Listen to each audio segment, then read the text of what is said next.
What we wrote here, because we really got this all written down kind of in terms of what our priorities were. The first main point is realizing how big the site is. Maximize walking distance.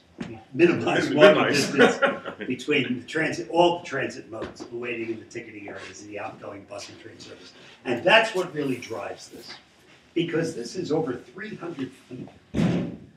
And I mean, even at airports, when you get into that, they give you moving sidewalks. So we wanted to get the entry point for drop-off real close here. With the buses, the bus right there, covered connection. If you're late for your train, the tunnel is right there, you know, to get to it. But we're talking about nothing more than 75 or 100 feet from the main drop-off area there. Now, for taxis, that's probably a little getting crowded. So for dropping off, we then would maybe be down here. Certainly for many years, we might be able to accommodate here. But our main point is to have autos come in here, have secure parking as a two-story situation here, at grade, carved in to stay at the Central Avenue grade level with a single deck over it. Now, to get the buses that close, we use this was built, you know, as a temporary thing when they were building the station. So you get up here, and it really works well. Off Joseph, up the ramp. The buses then, without excavating below there, up at the track level basically, and direct connection then into the waiting rooms, mezzanine and upper level, which is at the platform level. And then those buses would join the automobile traffic and exit here. Excuse me. Yeah. Those buses are at the upper level. Yeah. They then enter a ramp at the edge of our single deck parking structure and come down and then exit. So using those two levels, we're able to really minimize that travel distance. And up at the mezzanine level, which would then overlook the waiting room and presumably be transparent looking out towards the view of the city, also could be the restaurant, which is certainly a necessary thing because trains are sometimes many hours late. We thought that the light rail, which goes directly to the airport, could easily come in here on one of the old right-of-way. Old tracks were removed and then just terminate before the building. The building would be essentially a waiting room for 400 seats now, but the ticketing and baggage and all this end. And obviously could expand that way. And expand as much as it has to expand. Who knows what it's going to go to. But a 400-seat waiting room is surely enough for now. The total building initially is then 20,000 square feet. That really does accommodate it. We wanted to keep this clear. If this really does take off and become a facility that can spur development on Central Avenue, there should be a possibility of 40-foot deep liner buildings on the street to create the streetscape. So so we figured a secure parking, maximum convenience for the regular travelers. We think the train traffic that's going to be increased, that's going to create the demand, are regular travelers, just as it is with the airport. Most travelers are regular business travelers.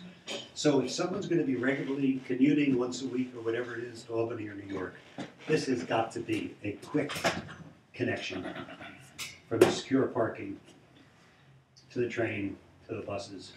So it really works as an intermodal. Oh, for the city buses, that's kind of easy. You label the Joseph Avenue buses taking that route, and the Clinton Avenue buses taking this route, and then the bus station can be right there. Shelters on both sides of the street, so the buses are right there also. And that makes it a pretty easy way to get to downtown. We think that makes more sense than a shuttle because it can be all day long, and it's not really adding any travel time to either of those routes, so you get a regular all-day service there. As you know, I mean, we diagrammed it. The access off and on the inner loop absolutely works for all those intercity buses to keep them off the city streets. What else do we have? Do we have anything else? The open space at the south end. Yeah. I mean, the way this is developed right now seems to make an awful lot of sense. If you can figure out how to cover up over the inner loop to create a direct connection to where the two streets merge. That's obviously a fabulous pedestrian route which follows the view shed from the lobby of the building, and we leave it to others to design that so that the view of downtown is over green space primarily. So that's the caution to whichever, if we come up with an amalgam of many schemes or we come up with one of them, the main thing we were paying attention to is here, is the compactness of having everything happen at that core.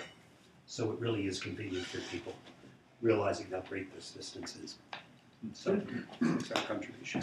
The only additional thing is, just allow for future development. I like the corner idea, but we talk about just in general. That was a great idea. There with the parking lot, but I do kind of like the corner idea. But somewhere in here, allow for future development there, and then also just allow for pedestrian improvements so the connections on Central Ave and Joseph and Clinton. There's notes on the post office and on some of those. Well, yeah, I kind of like what those of you who've been in McGuire's building there, same landlord as this place, I think he knows what he's doing. And this is the kind of thing that makes cities lively. Arts, sports, light industry, paintball, home occupations. Yeah, that's a sport. Right. One bit of fact that that works, because you bring up the very good point for passenger amenity is the amount of walking people have to do. Is I know Howard mentioned, he said something like 600 feet is what people really feel put upon. And that may be an architect's or a planner's thing. But what would be interesting would be measuring or finding the dimensions of the airport, because I never get gates 1 and 2. I'm always gate 8 or something. So what is the distance to come down Concourse A and B, through the building, down to the present turnarounds, or even to the parking lot, as an example of what Rochesterians are doing now? Use that as a benchmark and say, let's make ourselves less than that. Yeah, my guess is those concourses are 300, 350 feet long. Yeah, so if you're walking 500, 600 feet to the short-term lot or out to the taxi cab, if we can beat that, that just is one more selling point for this. I'm going to add something new there. Those facilities, like airports, they're built for young people. In our chain of senior living centers, when you get to 300-foot-long corridor paths to get to the dining room, the old people get themselves motorized vehicles, those motorized carts. It's not acceptable. Older cohort of population is a major part of the demand for using the trains. People who don't want to drive anymore, increasing part of the population. I don't think 300 feet is acceptable. Yeah. And also with airports, by necessity, due to the sheer size of the vehicles involved, and the size of the concourse, and that drives the size of the length of the concourses, you almost have to have long distances on concourses in airports. And also it's considered more acceptable because, oftentimes they have longer layovers. When train travel, it's a totally different dynamic where you're talking about trying to arrive like a few minutes before the train arrives. Yeah. Now you're not arriving like an hour to go through security and all that, and then wait for like an hour between layovers. Although I don't think anybody really lays over in Rochester Airport. But it's a totally different expectation for how long is acceptable for walking at an airport versus how long is acceptable for walking at a train station. And we want to beat that standard. Yeah. If that's our transportation benchmark. Roger says we have to move on. Okay. Started clapping.